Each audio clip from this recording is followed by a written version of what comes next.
그 믿음대로 행하는 우리의 일상의 삶이 내가 가지고 있는 인간적인 한계 때문에 믿음이 좌절되거나 그리고 그 믿음이 내게 배신적이 된다. 그럴 경우가 결코 없다는 거예요. 믿어야 할 내용을 주셨고 믿게 하신 분이 하나님일 것 같으면은 그 하나님이 내가 그것을 믿고 믿는 대로 사는 것을 책임을 진다는 겁니다. 그걸 알도록 하는 증거가 뭐냐? 이런 표적이 따를 것이라고 합니다. 그 표적이라고 하는 것은 다름이 아니고 내 한계를 극복하는 겁니다. 내가 믿음대로 살기 전에는 내게 배어있는 근성 중에 하나가 게으름과 남을 늘 의존해서 사는 그런 것 때문에 무언가를 믿지만은 믿음대로 살지 못하는 것이 한계였다면 그 게으르고 남을 의지해서 사는 그 근성을 부수게 되는 그러한 일들이 있다는 겁니다. 그게 표적이라는 겁니다. 여러분, 자기 자신이 변화가 되는 것, 이것보다 더 큰 표적이 있어요? 세상이 무너지는 것보다, 그리고 온 천지 개벽이 일어나는 것보다 정말 중요한 그 기적 같은 표적은 뭡니까? 내가 변하는 겁니다. 내가 변해지는 겁니다. 이런 한계를 깨뜨리면서 믿음대로 하나님이 주신 것을 믿고 그 믿음대로 살아갈 수 있도록, 그죠? 사망의 음침한 골짜기도 지나갈 수 있고 이렇게 한다. 그래서 그걸 지금 이런 표적이 따르리라. 그래서 그 중에 첫 번째 것을 지난 수요일 우리가 보았습니다. 귀신을 쫓아내며. 그래서 지난주 수요일 본 것처럼 특별히 예수님 당시에 유대인들과 거기에 사는 갈릴리 지방의 사람들이 귀신이라고 하면은 자기 생각을 펴지를 못했습니다. 귀신을 존중하거나 인정하거나 기다리는 건 아니지만은 귀신에게 붙들리는 것, 이걸 굉장히 무서워했죠. 그죠? 그렇기 때문에 사람의 도리로서 이리 해야 된다는 중심은 있지만은 언제나 귀신에게 불임을 받습니다. 귀신 들지 않기 위해서, 또는 귀신에게 해코지를 당하지 않기 위해서, 아니면은 귀신에게 붙잡히지 않기 위해서. 그래서 꼭 제밥을 드리듯이 그런 식으로 사는 거예요. 그래서 귀신을 쫓아낸다. 이제 더 이상 귀신에게 종로로 타는 것이 아니라 하나님의 통치를 받는 그 자리에 서기를 즐거워하고 담대해진다. 이런 표적이 따를 것이다. 그 다음에 오늘 이제 보게 되는 것, 새 방언을 말한다고 합니다. 새 방언을 말한다. 그러면 새 방언이라고 하는 걸 볼 때에 이전에도 방언이 있었다는 거잖아요. 그래서 이 방언이라고 하는 말을 여러분들이 선입관을 가지고 무조건 아따따따따 해석고 하는 그런 것으로는 무조건 매도해서 생각해서는 안 돼요. 방언의 기본적인 개념은 언어입니다. 언어. 지금으로 치면은 미국 사람들은 영어를 말하고, 한국 사람들은 한국어를 말하고, 일본 사람들은 일본어를 말하고, 인도 사람들은 인도 말을 합니다. 그런데 말이 다르기 때문에 못 알아듣습니다. 그러나 자기들끼리는 알아듣는 거예요. 이런 것을 통칭해서 방언이라고 합니다. 그런데 이전에 사람들이 하나님과 기도하고 하나님과 교제를 하지만은 어느 때부턴가 하나님이 알아들을 수 없는 말을 하는 거예요. 그 다음에 하나님이 말씀을 해도 못 알아듣는 거예요. 기도를 해도 하나님과 소통이 되는 그런 기도가 더 이상 되지를 않고 있습니다. 다 자신의 종교적 의무감과 내가 원하는 것을 얻을 수 있는, 얻기 위한 그런 기적을 만든다 생각되어지는 자기 방식의 기도를 하면서 주문을 외우고 그런 식인 거예요. 하나님이 그 말을 알아들을 수가 없습니다. 또 알아들을 필요도 없고, 인도 사람이 인도 말로 아무리 말을 해도 일본 사람들은 그 말을 못 알아듣습니다. 사람을 무시해서가 아니고 말이 안 통하기 때문에 더 이상 멀뚱한 거예요. 같이 있어도. 예? 그와 같이 사람들이 말을 했습니다.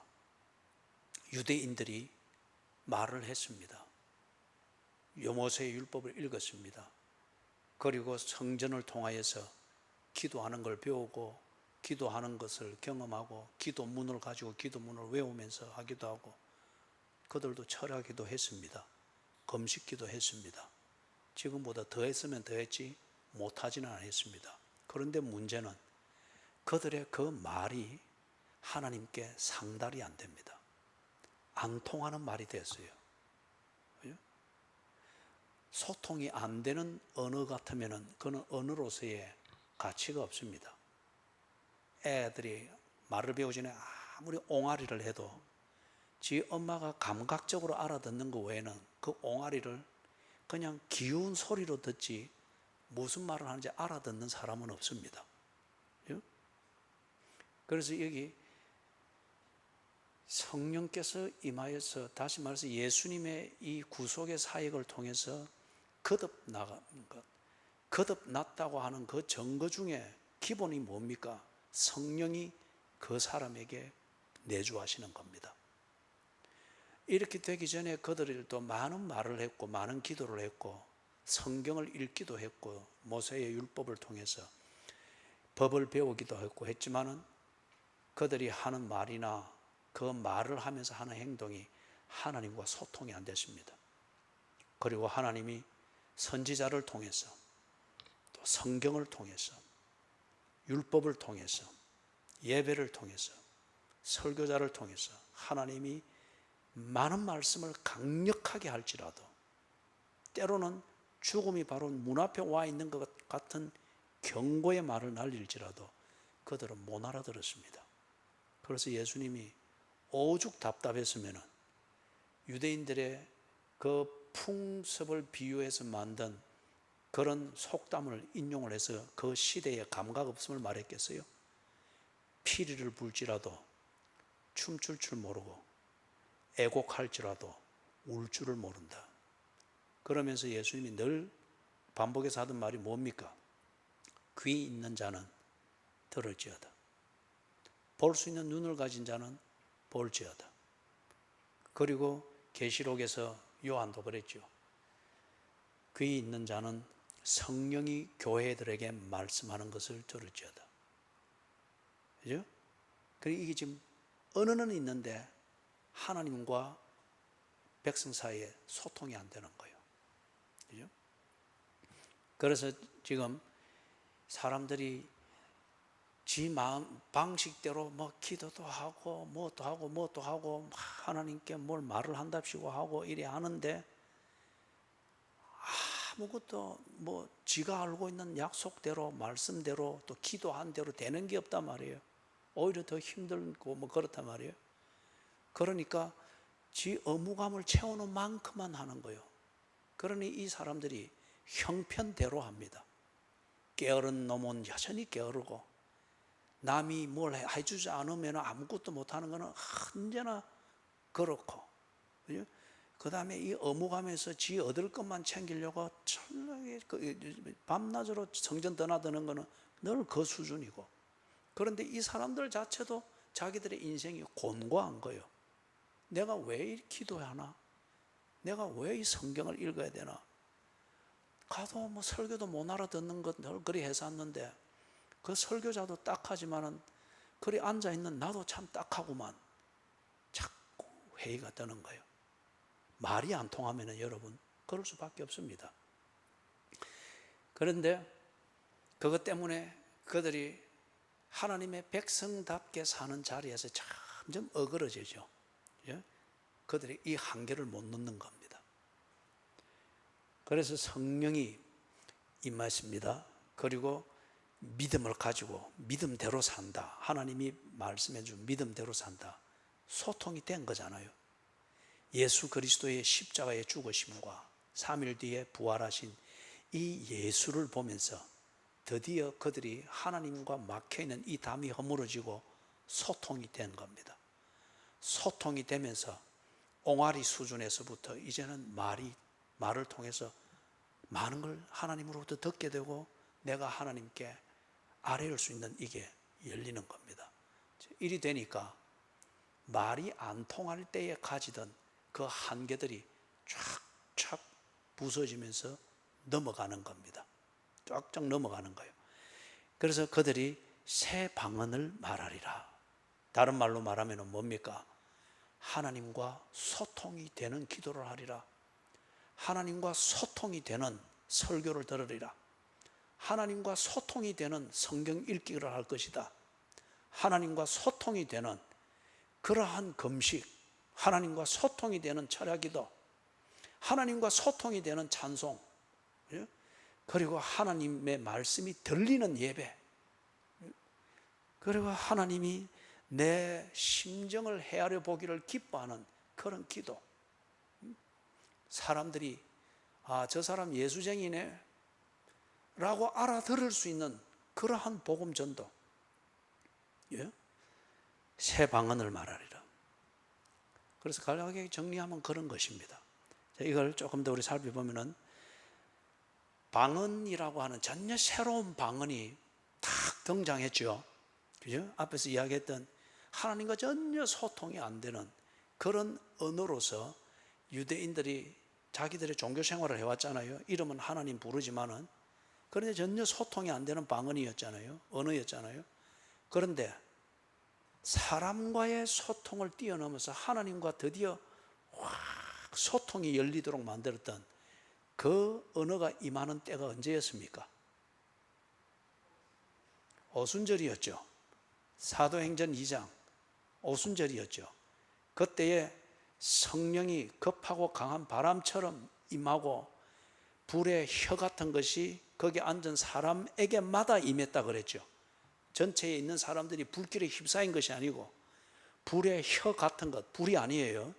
불의 혀같이 보이는 이게, 불의 혀는 불꽃이 확 올라가면 바람이 불면은 이게 뚝 끊어지면서 불만 있습니다. 불만. 그 다음에 이게 초를 켜면 초 심지에서 불꽃이 올라와서 하늘하늘하죠. 그죠? 불의 혀예요. 그게. 이런 게 사람마다 있더라. 그 방에 있던 사람마다. 그러면서 이들이 막 무슨 말을 하기를 시작했죠. 그걸 이제 우리가 방언이다. 기본적인 개념은 언어입니다. 그런데 어떤 언어였어요? 하나님과 소통이 되는 언어였습니다. 하나님이 이 언어를 알고 그들이 이 언어를 통해서 그들을 향한 하나님의 마음, 하나님의 뜻을 알게 되는 소통이 되는 언어였어요. 그동안 수백 년 동안 하나님과 이 유대인 사이에 이 소통이 막혀 있었습니다. 그들이 여러 종교의 언어를 해도 이게 막혀 있었습니다. 그런데 이 오순절날 이 사건을 통해서 이게 확 열린 거예요. 확 열린 거예요. 여기에 열리기 전에 이 사람들이 뭘 한 겁니까? 지금 바로 마가복음 16장에서 여기 예수님이 나타나시고 그리고 해서 주시는 믿음, 이것을 받고 믿음대로 살기를 시작하는 시점이잖아요. 그래서 그 표적대로 예수님이 약속하신 대로 표적 중에 하나인 새 방언을 말하게 됐습니다. 그게 뭐 혀 꼬부라지는 소리를 했는지 아다다다를 했는지 그거는 몰라요. 중요한 것은 하나님과 이 사람들 사이에 소통이 이루어졌다는 겁니다. 이게 중요한 겁니다. 그게 옹알이였는지 아니면 무슨 뭐 희한한 소리든지 주문 같은 것이든지 영어인지 그 자체가 중요한 게 아니에요. 하나님과 소통이 됐다는 겁니다. 예? 자, 이때에 이 새 방언이 그들에게 표적이 되고 동시에 이 사람들을 보는, 이 사도들을 보는 그 수많은 유대인들에게 표적이 됐죠. 그래서 이 표적이 된 이게 많은 사람들의 주의를 집중하게 만들었습니다. 주의를 집중했을 때 이들이 뭘 했습니까? 복음을 전파했죠. 그들이 왜 이러하는가를 각 나라에서 온 순례자들이 자기 말로 알아들을 수 있도록 복음을 전파했다 했습니다. 그죠?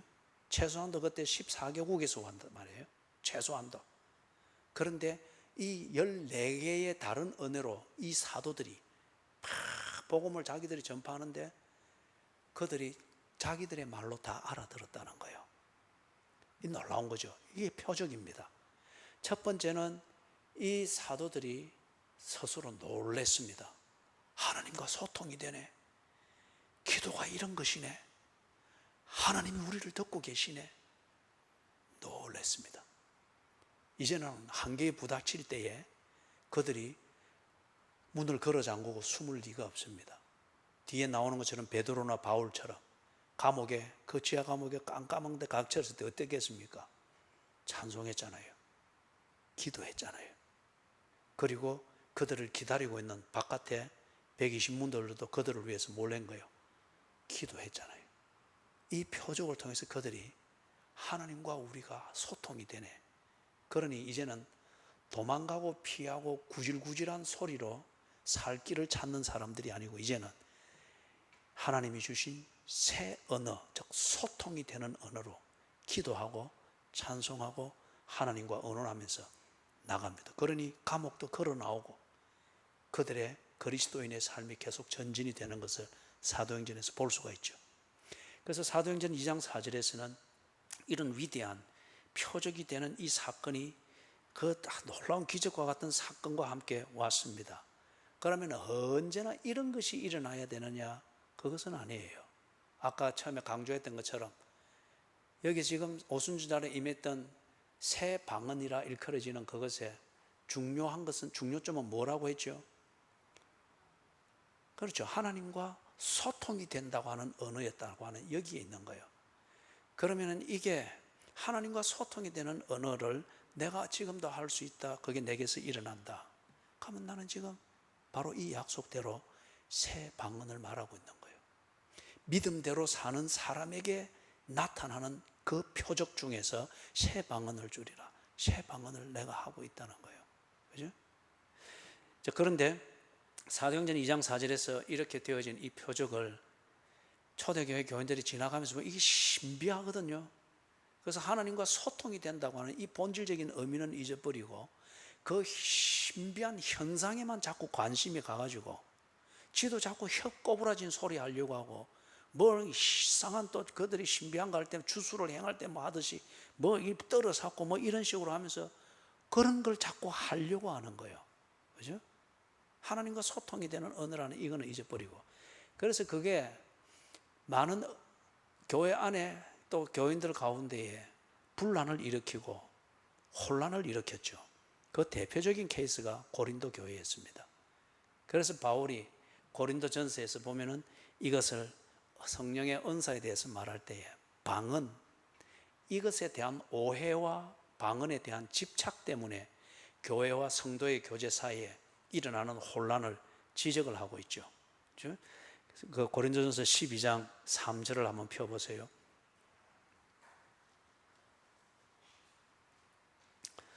고린도전서 12장 3절 같이 읽습니다. 시작.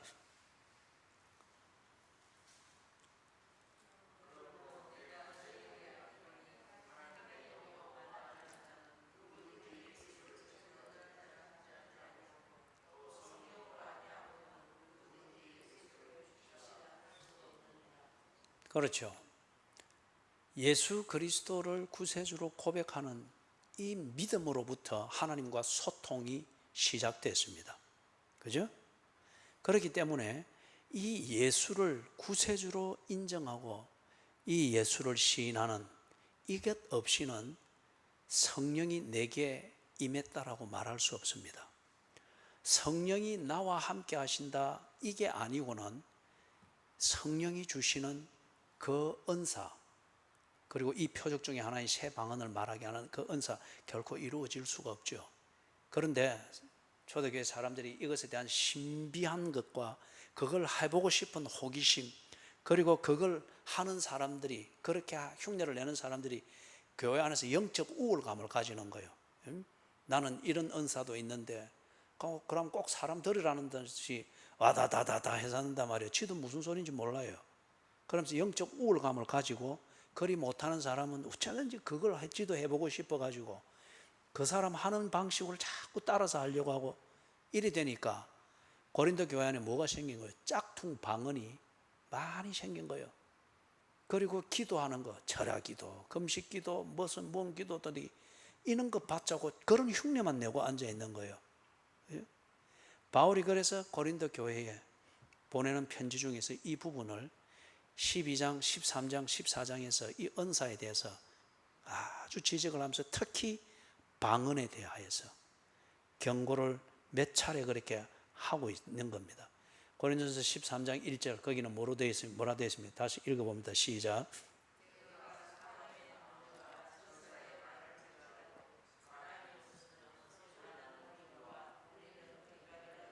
그렇죠. 소통이 안 되는 언어일 것 같으면 그것은 꽹과리 소리처럼 무익한 소음에 지나지 않는다는 거예요. 그죠? 소통이 되지 않는 거.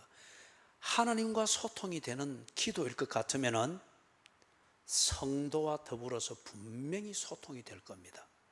성도의 교제를 유익하게 만들고 그게 재밌게 친목을 한다 그 차원보다도 동료 교인이 정말 예수님을 믿는 게 뭔지, 기도가 뭔지, 신앙생활을 어떻게 해야 되는 건지를 생각하게 만드는 유익을 주는 그게 소통이죠. 분명히 그렇게 하게 될 거란 말이에요. 그런데 그게 안 되는 것, 그게 그럴 때에 뭐 신비한 짓을 해가면서 신비한 소리로 뭐 와다다다 해도 그거는 아무런 소통을 일으키는 그런 언어이기 때문에 그건 소음에 지나지 않는다는 거죠. 그 다음에 고린도전서 14장 2절, 3절, 4절 같이 읽어봅니다. 시작.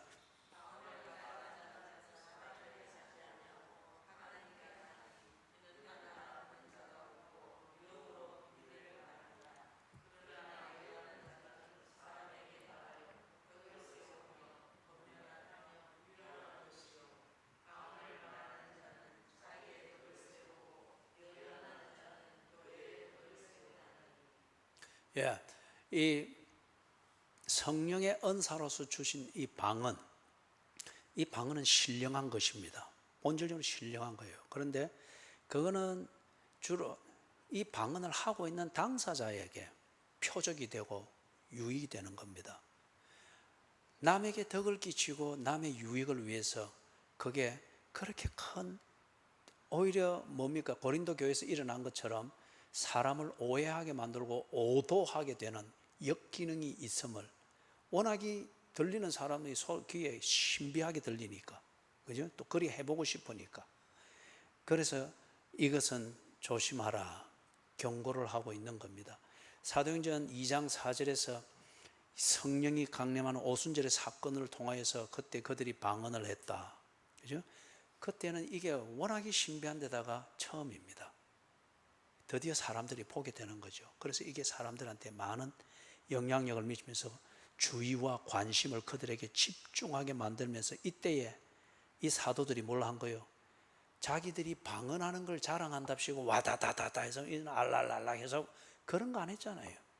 이걸 통해서 듣는 자들은 이게 그들에게 신비해서 주의를 집중할 때에 그들은 뭘 한 겁니까? 복음을 전했습니다. 믿어야 될 내용을 전해준 거예요. 그죠? 믿어야 될 내용을. 그걸 14장에서는 예언의 은사 그렇게 해서 표현을 하고 있는 걸 보죠. 자, 그러면은 야고보서 3장에 보면은 이거는 뭐 여러분들이 나중에 댁에 돌아가 찾아보세요. 야고보서 3장에 보면은 혀를 제어할 것을 말합니다.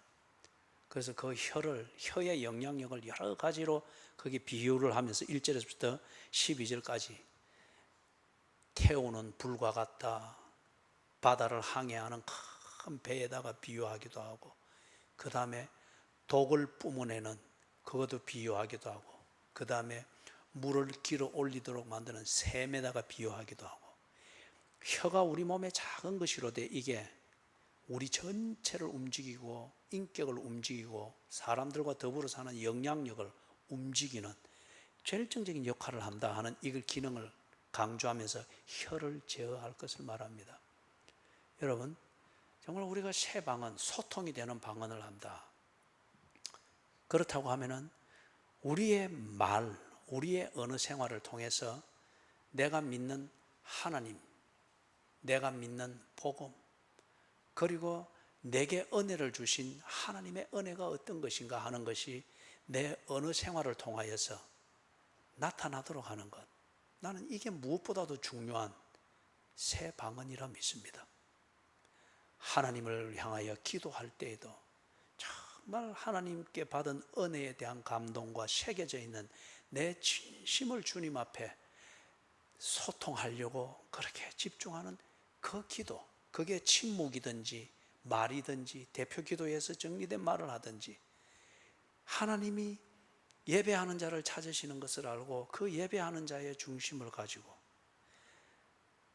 예수께서 자기 무리의 자기 백성의 죄를 짊어지고 주 앞으로 나아가듯 내가 대표 기도를 하면은 그 주님을 본받아서 이 함께 아멘으로 머리를 숙이고 있는 이 회중들의 소원과 그들에게 있어야 될 은혜에 대한 소원을 내가 짊어지고 진심으로 주 앞에 나아가면서 그렇게 주 앞에 내 심정을 토로하는 그 말, 그게 침묵이면 침묵이고 말이면 말이고 찬송이면 찬송이고 그리할 때에 분명히 하나님과 소통이 될 것이고, 대표 기도를 하면은 또는 가족의 식탁에서 가족을 위해서 앞에 있는 식탁을 두고 감사하며 기도할 때에 분명히 함께 머리를 숙이는 교인들이나 가족들이 진심에서 아멘으로 동참을 하겠죠. 그럼 이게 소통이 됐다는 거잖아요. 이게 새 방언입니다. 하나님과 소통이 되게 되는 그런 말, 교인들에게 유익을 끼치는 말, 가족에게 하나님을 생각하게 하고 내가 왜 하나님 중심, 성경 중심, 교회 중심으로 사는가를 그들이 생각하게 하고, 동의는 못하더라도 생각하게 하고, 저는 하나님 없으면 안 된다, 저렇게 사는, 그게 생각이 되도록 하고 이해가 되도록 그렇게 소통할 수 있는 그 말들, 새 방언입니다. 여러분, 이게 있을 때에 분명히 우리의 옛 방언, 우리의 옛 언어 생활, 내가 감정이 조금만 뒤틀어져도 팩 뱉어버리는 그런 제어하지 못하는 혀가 지배하는 말들, 이런 것 때문에 언제나 막히던 그 한계를 이 새 방언을 하기 때 넘어가게 될 거예요. 사랑의 말을 하게 될 때에 더 이상 내 배우자가 나를 매력 없다고 하여서 언제나 등지고 살겠어요? 내가 배려하는 말과 이해해 주는 말로 표현할 때에 자녀들이 부모와는 소통이 안 된다 하면서 언제나 문 쾅 닫고 딱딱 문 잠그는 소리만 내는 이것으로서 소통이 끝나겠어요? 아니죠. 하나님 앞에 기도할 때에도 언제나 내 중심으로 내가 원하는 것, 그것을 내 방식대로 얻기 위하여서 막 종교적 열성을 다할 때에 뭐 지성이면 감천이라고 하늘도 감동한다는 그걸 가지고 막 닦아 씌우는 것, 안 듣죠, 하나님이. 그죠? 그런데 하나님과 소통이 되는 그 기도의 시간이 있고, 그런 기도의 시가 있고, 그런 잠잠한 묵상이 있다. 그럴 때에 어찌 하나님이 하늘 문을 열지 않겠어요? 하나님은 큰 소리에 감동하는 분이 아니죠. 또 하나님은 많은 말에 설득되는 분이 아니죠. 또 하나님은 내가 갈멜산에서 바알 선지자들이 막 살을 찢으면서 막 하루 종일 열광하면서 막 그러한 나의 열심과 치성에 절대 속는 분이 아닙니다. 그런 것으로 소통이 되는 것이 아니다는 거죠. 그렇기 때문에 이런 식의 옛 방언을 버리고 새 방언을 말해야 되는데, 이 새 방언은 어디에서 오는가? 믿음대로 행할 때입니다. 그 믿음은 뭐였죠? 예수께서 보여주시고 확인해 주신 것들입니다. 하나님이 약속하신 대로 성취하셨다. 그죠? 하나님은 약속하시고 약속하신 것을 반드시 성취하신다. 이것을 확인시켜주는 그 표적이 뭐였습니까? 예수님의 십자가였습니다. 그리고 부활하신 예수가 그들에게 나타난 거였습니다. 이걸 통해서 하나님을 다 믿고 하나님이 내게 하신 약속을 믿고 성경을 통해서 배워서 알고 있는 것을 이제는 아는 정도가 아니라 그걸 다 받아들여서 믿는 겁니다. 그리고 믿음대로 내가 하는 겁니다.